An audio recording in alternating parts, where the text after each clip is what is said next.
মাছ খাবো। তুমি তো মাছটা খেয়ে উল্টিয়ে দাও।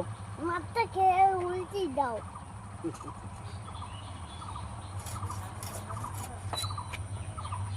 হ্যাঁ মা কি করবো ওনারা খাবো নাকি? তোর বৌদি মাছ কাটার ভিডিও তুলছে, এখন ভাইরাল হবে দেখবি আজকে।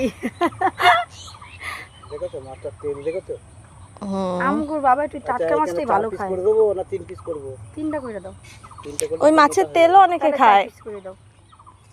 তেল খায় তো বেগুন দিয়ে হ্যাঁ খায়। অনেকে খায় মাছের তেলও, আমার মা তোমার কাকা খায়। এই টাটকা মাছটা বিশাল ভালো খায়, তো চালানি মাছের থেকে দেশি মাছগুলো। আমার এইগুলো ভালো লাগে না বেশি। তোমার তোমার মাছ পড়ে গেল। কি মাছ এটা? কই মাছ। ও তার মানে কই মাছটাই লাফাচ্ছিল। আর বের করলাম না। না এই